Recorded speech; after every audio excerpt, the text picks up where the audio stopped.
Hi friends, welcome to my YouTube channel MD Saqib classes.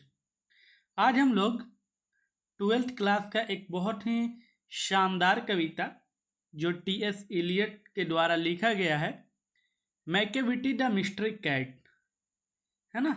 Macavity the mystery cat यानी कि Macavity एक रहस्यमयी बिल्ली। कहने का अर्थ है कि मैकेविटी एक बिल्ली को बोला गया है। हम पहले इसको समझ लेते हैं।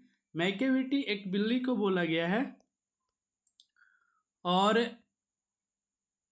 इस बिल्ली को द मिस्ट्री कैट भी बोला गया है, यानी कि एक रहस्यमयी बिल्ली, ऐसी बिल्ली जो रहस्यमयी है। टी.एस. इलियट के द्वारा बहुत ही खूबसूरत कविता ये लिखी गई है। तो हर बार की तरह हम इस बार भी पोएम पर आने से पहले टी.एस. इलियट के बारे में जान लेते हैं कि वो कौन थे, कहाँ उनका जन्म हुआ, है ना। चलिए हम वक्त को बर्बाद न करते हुए सीधे सीधे चैप्टर पर आते हैं। Thomas Stearns Eliot was born in 1888 and died in 1965। यानी थॉमस स्टर्न्स इलियट का जन्म 1888 में और मृत्यु 1965 में हुआ। was born in st. Louis Missouri. कहाँ जन्म हुआ इनका?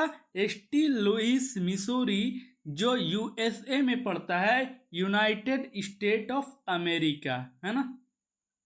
यानी कि थॉमस स्टर्न्स इलियट साहब का जन्म 1888 में और डेट 1965 में हुआ।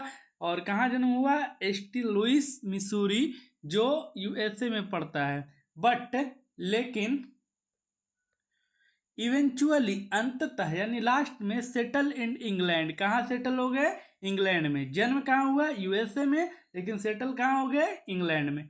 एक क्लासिसिस्ट इन लिटरेचर, यानी कि साहित्य में, भाषा में ये शास्त्रीय विद्वान थे। क्लासिस्ट का मतलब शास्त्रीय विद्वान।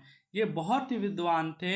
एन एंजेलो कैथोलिक इन रिलीजियन। एंजेलो कैथोलिक जो है ना, वो एक तरह का जाति है ना।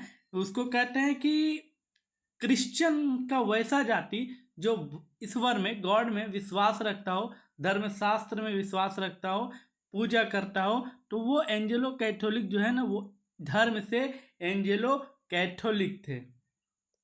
आगे हम लोग पढ़ते हैं कि and a royalist in politics, और राजनीति में ये राजभक्त थे, रॉयल थे।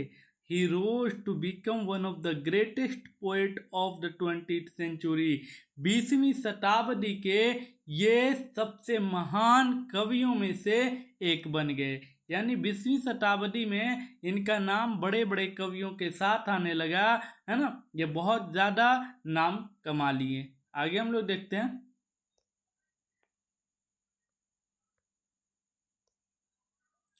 He was also a distinguished critic and a dramatist। वो हमेशा से एक विशिष्ट, क्रिटिक कहते हैं आलोचक को, आलोचक रहे हैं, एंड ए ड्रामेटिस्ट और एक नाटककार रहे हैं। वे हमेशा से एक विशिष्ट प्रकार के, अलग प्रकार के क्या रहे हैं? आलोचक और नाटककार रहे हैं। ही वॉज अवार्डेड, इनको अवार्ड मिला था, the Nobel prize for literature in 1948। याद रखिएगा कि टी.एस. इलियट को 1948 में नोबेल प्राइज से नवाजा गया था, यानी कि दिया गया था। आगे हम लोग पढ़ते हैं कि हिज बेस्ट नॉन पोएम्स, इनकी और भी कविताएं हैं जो जानी जाती है, आर द वेस्टलैंड, जिसमें क्या है? वेस्टलैंड है, एस वेडनसडे है, Ash Wednesday, and Four Quartets. As a poet and spokesman, एक कवि के रूप में और एक प्रवक्ता के रूप में। स्पोक्समैन का मतलब होता है प्रवक्ता। एक प्रवक्ता के रूप में, for his age he truly represent the intellectual, social and philosophical moods of the 20th century. पूरा समझिएगा। कह रहे हैं कि एक कवि के रूप में और एक प्रवक्ता के रूप में उसने अपनी सारी उम्र को में सच्चाई को रिप्रेजेंट किया और अपनी बौद्ध, जो उनकी इंटेलेक्चुअल का मतलब होता है बौद्धिक, यानी कि बुद्धिमत्ता को, समाज को, और philosophical moods of 20th century, यानी कि 20वीं शताब्दी का जो दार्शनिक दृश्य था ना, मूड था ना, उसको रिप्रेजेंट करने का काम किया। 20वीं शताब्दी में जो वहाँ के लोग सोचते थे, जो वहाँ के लोग सामाजिक काम करते थे, उनको इन्होंने रिप्रेजेंट करने का काम किया, दिखाने का काम किया। आगे हम देखते हैं क्या कह रहे हैं।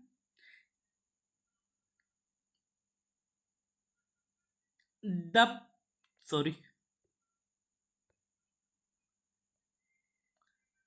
द प्रेजेंट पोएम, ये जो हम पोएम पढ़ने वाले हैं ना, Macavity the mystery cat, is from his collection, उन्हीं की कलेक्शन है, टी.एस. इलियट की कलेक्शन है, called old possum's book of practical cat.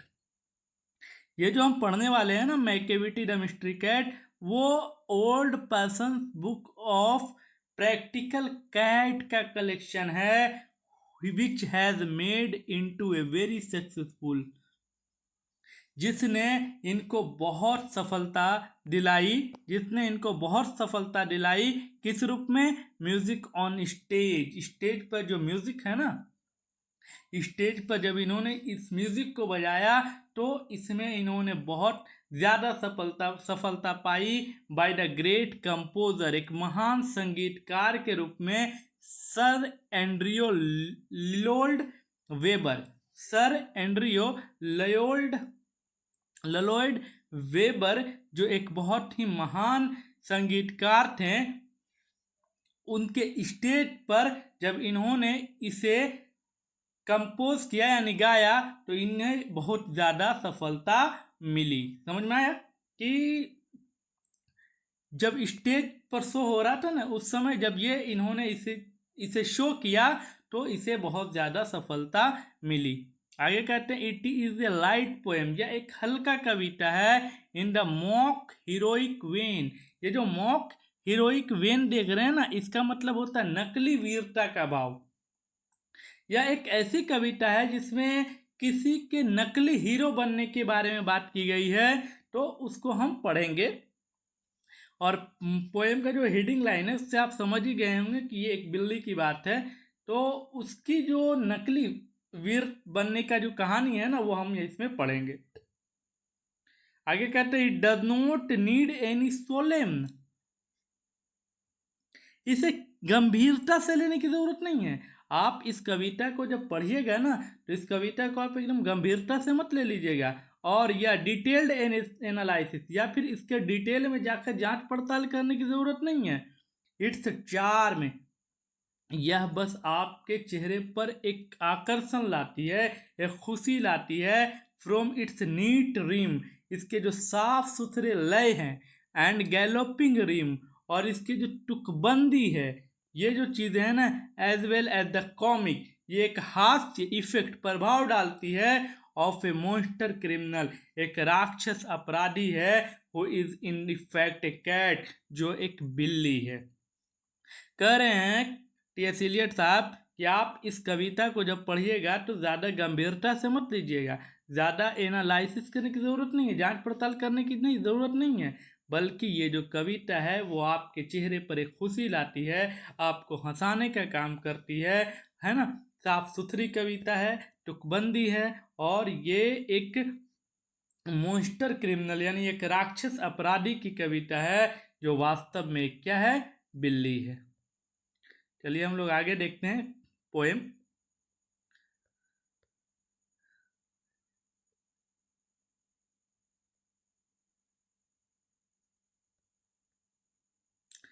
कह रहा है कि Macavity the mystery cat, Macavity एक बिल्ली है जो इसको रहस्यमयी बिल्ली बोला गया है। कह रहा है Macavity is mystery cat, Macavity एक मिस्ट्री कैट है, एक रहस्यमयी बिल्ली है। He is called the hidden paw, इसे एक छुपा पंजा भी बोला गया है। अब इसको समझिएगा, बिल्ली जो है ना, दिखने में बिल्ली, यानी कि यहाँ पर ही का जो यूज़ हुआ है ना, एक्चुअली में वो प्लुरल मतलब मेल के लिए हुआ है। तो इसको हम बिल्ला बोल सकते हैं। क्या बोल सकते हैं? बिल्ला। तो मैकेविटी जो मिस्ट्री कैट है ना, उसके पास एक छुपा पंजा है। छुपा पंजा कहने का अर्थ है कि ये एक खूंखार भी है। देखने में भले शरीफ लगती है, देखने में सीधा साधा लगता है, लेकिन अंदर से ये खूंखार है। तो वही कह रहे हैं राइटर साहब कि ही इज कॉल्ड द हिडन पॉ। इसके पास एक छुपा पंजा भी है, यानी कि ये अंदर से बहुत खतरनाक भी है। For he is the master criminal. यह मास्टर क्रिमिनल है, यह सब क्रिमिनलों का मास्टर है। Who can DeFi the law, जो कानून का अवहेलना करता है, जो कोई भी कानून को नहीं मानता। आप जो भी कानून बना लीजिए, लेकिन ये मैकेविटी यानी ये मिस्ट्री कैट यानी ये बिल्ली, ये किसी भी लॉ को, किसी भी कानून को नहीं सुनेगा, किसी भी कानून का पालन नहीं करेगा, बल्कि ये मास्टर क्रिमिनल है। आगे कहते हैं he is the bafflement of Scotland Yard. Scotland Yard का हैरान है। स्कॉटलैंड यार्ड, स्कॉटलैंड पुलिस कहने का मतलब है कि स्कॉटलैंड की जो पुलिस है ना, बहुत फेमस होती है अपराधी को पकड़ने के लिए। तो टीएस इलियट कह रहे हैं कि स्कॉटलैंड यार्ड जो है ना, वो भी परेशान है। The flying squad despair. Flying squad कहने का मतलब है कि पुलिस जो होती है ना, वायुसेना, उड़ करके भी अपराधी को पकड़ने का काम करती है। तो यहाँ पर टीएस इलियट साहब वही समझाने की कोशिश कर रहे हैं कि जो फ्लाइंग स्क्वाड है ना, उसके हाथ भी निराशा लगी है, डिस्पेयर है, निराशा लगी है। For when they rich the skin of crime, जब ये लोग उस सीन पर पहुंचते हैं, उस क्राइम स्थल पर पहुंचते हैं, Macavity is not there. Macavity वहां पर नहीं होती है। Macavity there is no like Macavity. Macavity तेरे जैसा कोई नहीं। सॉरी। यानी कि इसको हम पूरा समझने की कोशिश करते हैं। टीएस इलियट साहब ये कह रहे हैं कि मैकेविटी एक रहस्यमयी बिल्ली है। वो ऐसी बिल्ली है जिसके पास एक हिडन पॉ है, छुपा हुआ पंजा है। यानी कि दिखने में वो शरीफ लगती है, लेकिन है बहुत ही खूंखार।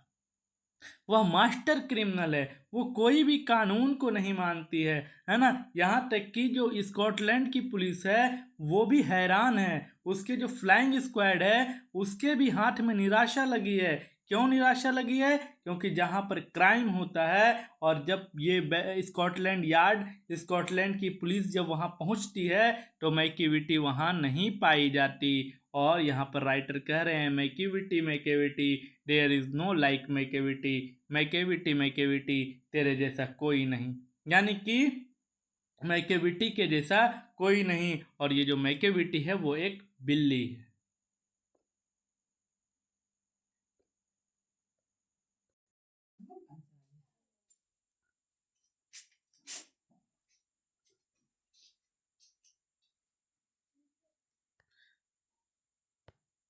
चलिए हम लोग आगे पोएम पढ़ते हैं। कह रहा है कि he is broken every human law.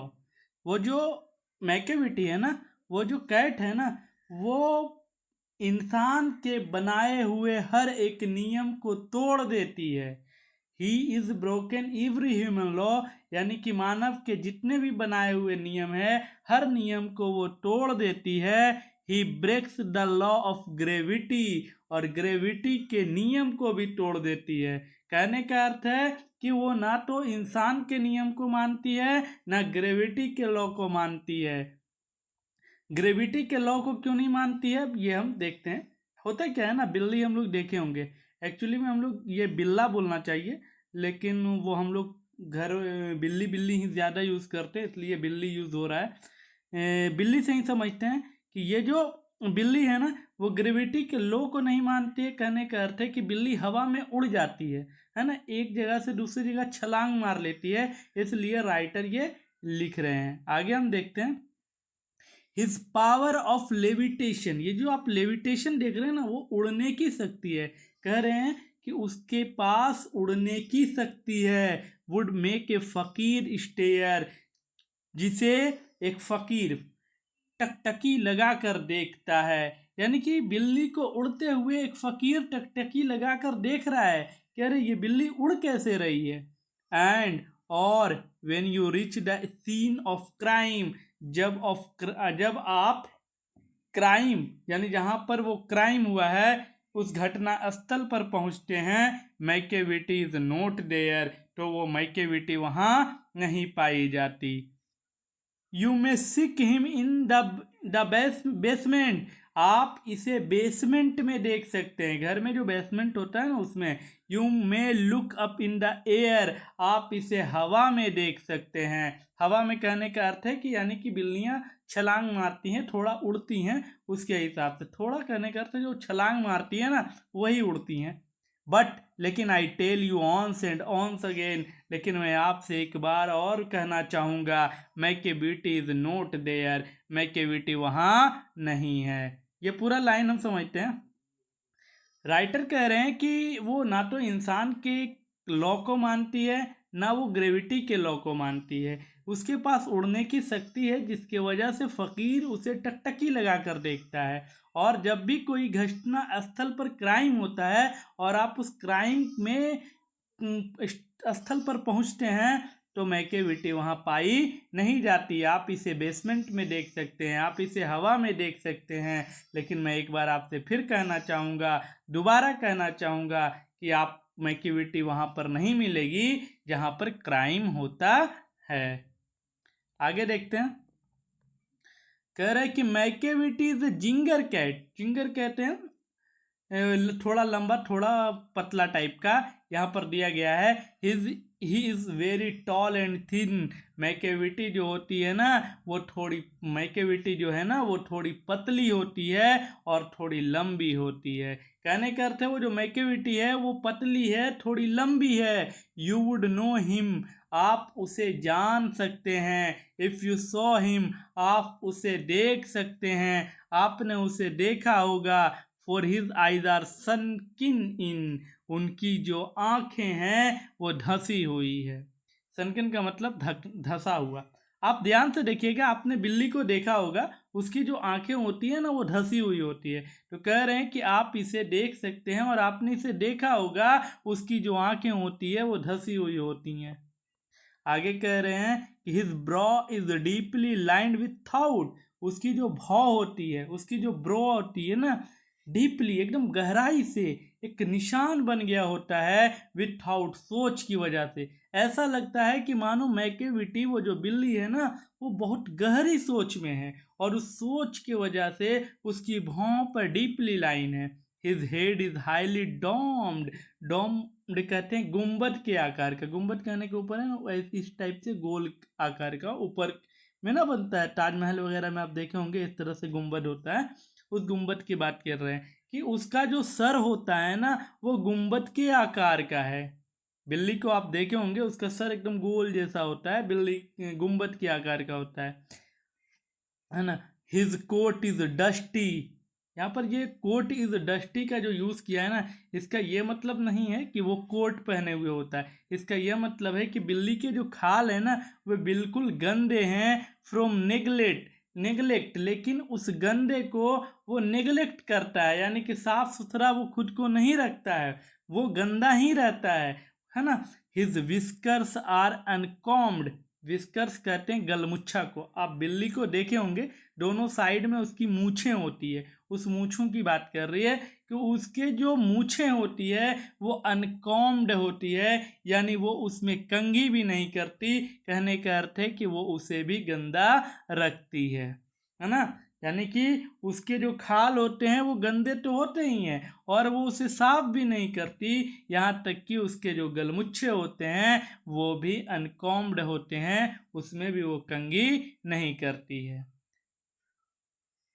He sways his head from side to side, और वो अपने सर को कभी इधर कभी उधर घुमाती है with movement like a snake. जिस तरह से एक सांप गति करता है, जिस तरह से एक सांप एक जगह खड़े होकर अपने फन को फैलाकर कभी इधर कभी उधर देखता है, ठीक उसी तरह ये जो मैकेविटी है, ये जो बिल्ली है, वो अपने सर को बैठ करके कभी इधर और कभी इधर, कभी इस साइड कभी इस साइड एक सांप की तरह घुमाती है। एंड और when you think he is half asleep, और यदि आपको ऐसा लगता है कि वो सो चुकी है तो वो सोती नहीं है। ही इज हाफ एस्लीप यानी वो जगी रहती है, यानी आधी सोई और आधी जगी रहती है। He is always wide awake, वो हमेशा चौकन्ना रहती है, हमेशा जगी रहती है। हमें लगता है कि वो सो गई है लेकिन वो सोती नहीं है।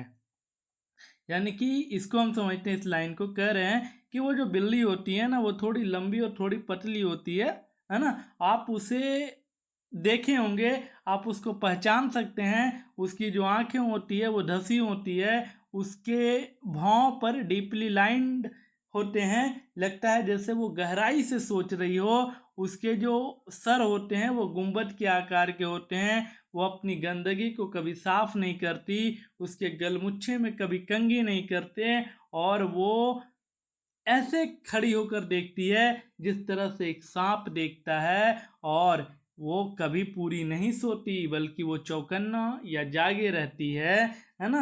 आपको ऐसा लगता है कि वो सो चुकी है लेकिन वो सोती नहीं है। आगे देखते हैं, कह रहे हैं कि Macavity Macavity there is no one like Macavity. Macavity Macavity तेरे जैसा कोई भी नहीं है Macavity. For he is fiend in feline shape. Fiend in feline का मतलब हो गया, फाइंड का मतलब राक्षस और फिलाइन का मतलब हो गया बिल्ली से संबंधित, है ना। तो कह रहे हैं, कहने का अर्थ है कि ये बिल्ली के रूप में राक्षस है ना। आप बिल्ला देखे होंगे, वो बिल्ला जो है ना मुर्गी के बच्चे को खा जाता है, मुर्गी को खा जाता है, यहाँ तक कि वो छोटे छोटे जो बकरी के बच्चे होते हैं ना उसको भी उठा कर लेते जाता है। तो कह रहे कि ये जो आप इसे समझ रहे हैं ना मासूम, ये मासूम नहीं है बल्कि ये बिल्ली के रूप में, for he is find and feline shape, बिल्ली के रूप में ये एक राक्षस है। ए मॉन्स्टर ऑफ डिप्रेविटी, ये दुष्टता का राक्षस है, ये भ्रष्टता का राक्षस है, ये अनैतिकता का राक्षस है, ये राक्षस है। दिखने में भले सीधा साधा लगता है लेकिन ये राक्षस है। You may meet him in a by street, आप इससे गली में मिल सकते हैं। You may see him in a square, आप इससे चौराहे में देख सकते हैं। But when a crime's discovered, लेकिन जहाँ पर क्राइम होता है और आप वहाँ खोजने जाते हैं, then Macavity is not there, तो मैकेविटी वहाँ पाई नहीं जाती।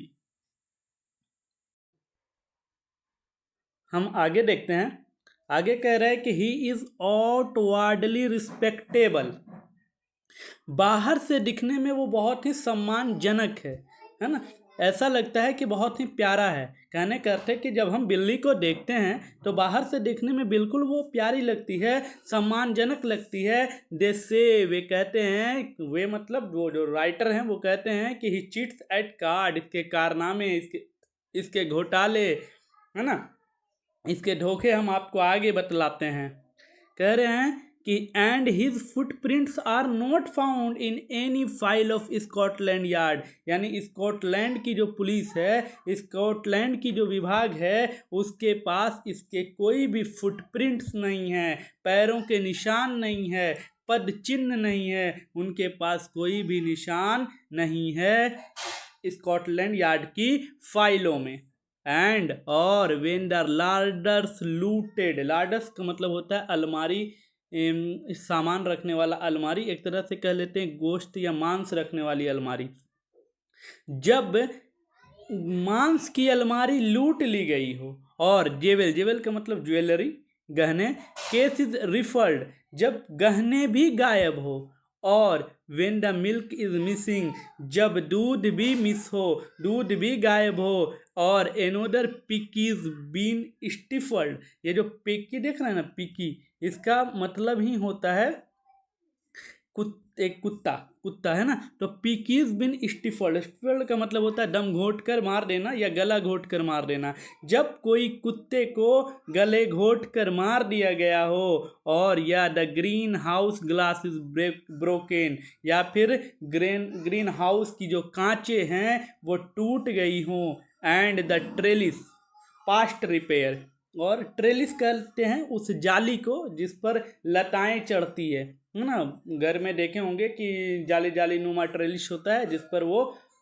कोई पौधा उसके सहारे से चढ़ता है। जब ट्रेलिस की रिपेयर हो चुकी हो, there is the wonder of thing, ये बहुत ही अद्भुत चीज़ें हैं कि आप वहाँ जाइएगा लेकिन आपको मैकेविटी नहीं मिलेगी। Macavity is not there, Macavity भी वहाँ नहीं मिलेगी। यानी ये सारे कारनामे किसके हैं? मैकेविटी के हैं, उस बिल्ली के हैं। लेकिन जब आप उस स्थान पर जाइएगा, उस प्लेसेस पर जाइएगा, तो आपको मैकेविटी नहीं मिलेगी। कहने का इस पैराग्राफ का अर्थ ये है कि बिल्ली जो है वो दिखने में बहुत ही रिस्पेक्टेबल लगती है, लेकिन हम आपको उसके कारनामे बताते हैं कि स्कॉटलैंड यार्ड में इनके निशान भी नहीं है फुटप्रिंट के। ये मांस की जो अलमारी होती हैं उनको लूट लेती हैं, ज्वेलरी चुरा लेती हैं, दूध गायब हो जाते हैं, या फिर कोई कुत्ता का दम घोट कर मार दिया जाता है, या फिर ग्रीन हाउस की गिलासें टूटी होती हैं, या फिर ट्रेलिस को रिपेयर किया जाता है। ये सारी की सारी चीज़ें कौन करती हैं? वो मैकेविटी करती है। लेकिन आप जब वहाँ जाइएगा तो Macavity is not there, Macavity आपको नहीं मिलेगी। आगे देखते हैं।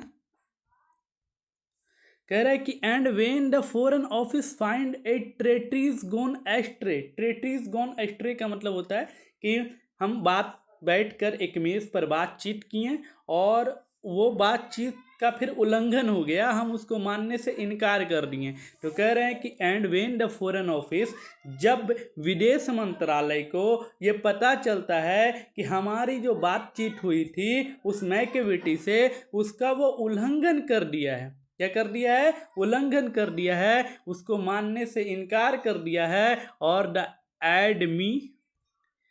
और द एडमिरल्ट्री का मतलब होता है नौसैनिक, है ना। क्या? नौसैनिक। और जो नौसैनिक है loose some plans and drawing by the way, अपने जो प्लान्स होते हैं, है ना, अपने जो ड्राइंग नक्शे होते हैं वो खो दिए हैं।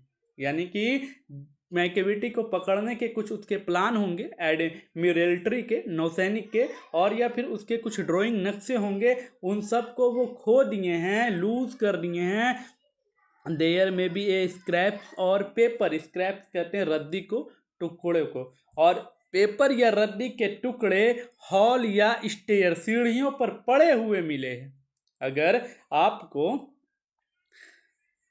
पेपर के रद्दी या पेपर के टुकड़े जो है ना वो कहाँ आपको मिल रहे हैं? हॉल या फिर स्टेयर, सीढ़ियों पर मिल रहे हैं। But it is useless to investigate, तो आपको जांच पड़ताल नहीं करना चाहिए। और अगर आप जांच पड़ताल करते हैं तो बेकार की बातें हैं, क्योंकि सबको पता है कि ये काम मैकेविटी ने किया होगा। But Macavity is not there, लेकिन मैकेविटी वहाँ मिलेगी नहीं। मैकेविटी को आप पकड़ नहीं पाइएगा। Macavity is not there, Macavity वहाँ नहीं है। कहने का अर्थ हम इसका पूरा लास्ट में समझते हैं।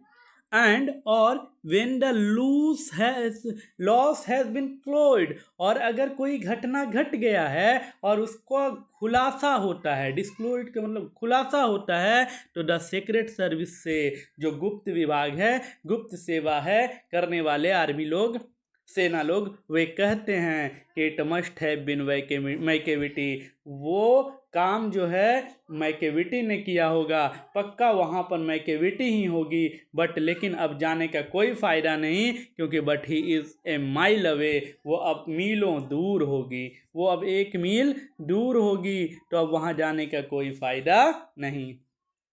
You will be sure to find him resting, अब आप जाइएगा भी तो आप उसको आराम करते पाइएगा। और या फिर लिकिंग ऑफ हिज थम्स, या कहने का अर्थ है अंगूठों को मुंह में लेकर चूसते हुए। तो या फिर उसको आप उसके अंगूठे को मुंह में लेकर चूसते हुए पाइएगा, और या फिर engaged in doing complicated long division sums, या फिर वो उन समस्याओं में उलझी होगी, कुछ जोड़ कर रही होगी, कुछ घटाव कर रही होगी, या फिर कोई प्लान कर रही होगी, वो कॉम्प्लिकेटेड प्लान कि अब क्या करना है, कैसे करना है, क्यों, कहाँ करना है। कहने का अर्थ है कि पूरा पैराग्राफ हम समझते हैं। कह रहे हैं कि जब फॉरेन ऑफिस पर के मेज पर बैठकर कुछ बातें हुई तो मैकेविटी ने उसका उल्लंघन किया और एडमिरल्ट्री ने उनको पकड़ने के कुछ प्लान बनाए, बट उसके रद्दी या पेपर जो हैं वो हॉल या स्टेयर पे पड़े मिलते हैं क्योंकि उसने उसे खो दिया। और तो कह रहे हैं कि आपको इन्वेस्टिगेट करने का कोई ज़रूरत नहीं, क्योंकि आप जब जाइएगा तो मैकेविटी वहाँ नहीं मिलेगी, जबकि सबको पता है कि वह मैकेविटी ने किया है। और जब इस चीज़ का खुलासा होता है कि ये मैकेविटी ने ही किया है तो आप उसको पकड़ नहीं सकते, क्योंकि अब वो मीलों दूर है और आराम फरमा रही हैं, रेस्ट कर रही हैं और अपने अंगूठे को आराम से चूस रही हैं, या यूं कह ले कि वो आराम से इंगेज्ड है कुछ अगले प्लान के लिए, कुछ जोड़ कर रही हैं, कुछ घटाव कर रही है।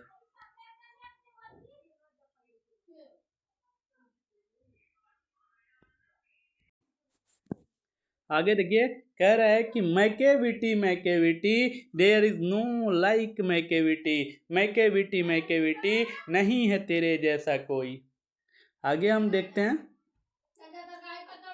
There never was a cat of such deceitfulness and suavity. कह रहे हैं कि इस जैसा बिल्ली कोई नहीं है, ये इसमें छल है, इसमें मधुरता भी है। कहने का अर्थ है कि बिल्ली में छल भी है, दिखने में तो मधुर है, अच्छी है, अच्छा दिखता है, लेकिन इसके अंदर छल है। और ही always has an alibi, alibi कहते हैं बहाने को, और इसके पास हमेशा कोई ना कोई बहाना मौजूद रहता है। एंड वन और टू टू स्पेयर, एक दो नहीं बल्कि उससे भी ज़्यादा बहाने उसके पास मौजूद रहते हैं।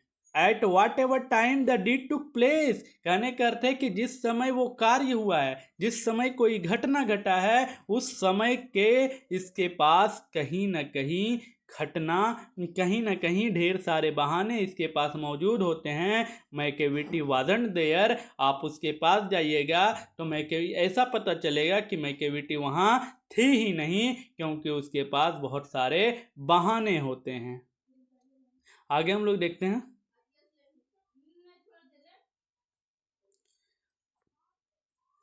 आगे वो जो स्कॉटलैंड यार्ड के लोग हैं, कुछ पुलिस हैं, वो कह रहे हैं कि एंड दे से, और वे कहते हैं कि ऑल द कैट्स हूज, जितने भी बिल्ली हैं, विक्ट डीड्स आर वाइडली नोन, उनके कार्य और उनको आप लोग जानते होंगे। कुछ बिल्लियां हैं जिनके बारे में आप जानते होंगे। आई माइट मेंशन मुंगोजिरी, मैं आपको मुंगोजिरी के बारे में मेंशन करता हूँ, बतलाता हूँ। आई माइट ग्रिडल बोन, और मैं आपको ग्रिडल बोन के बारे में बतलाना चाहता हूँ। Are nothing more than agents of for the cat, ये दोनों, ये जो मंगोजरी है और ग्रिडल बोन है, ये दोनों एक एजेंट से ज़्यादा कुछ भी नहीं है। हु ऑल द टाइम, पूरे समय, ये जस्ट कंट्रोल देयर ऑपरेशन, ये उस ऑपरेशन को, उस कार्य को क्या करते हैं, नियंत्रित करते हैं। द नेपोलियन ऑफ क्राइम, इसको क्राइम का नेपोलियन बोला गया है। किसका बोला गया है, क्राइम का नेपोलियन बोला गया है। ये बहुत ही प्यारी पोएम थी, Macavity the mystery cat. Macavity एक रहस्यमयी बिल्ली। उम्मीद है आपको समझ में आया होगा। वीडियो अच्छा लगा तो लाइक कीजिए, सब्सक्राइब कीजिए, कमेंट कीजिए और अपने दोस्तों में शेयर कीजिए, और हमें अपना सुझाव भी दीजिए कि ये वीडियो कैसा लगा और किस तरीके से हमें बनाना चाहिए और किस पर वीडियो हम बनाएं, ये कमेंट करके ज़रूर बताएं।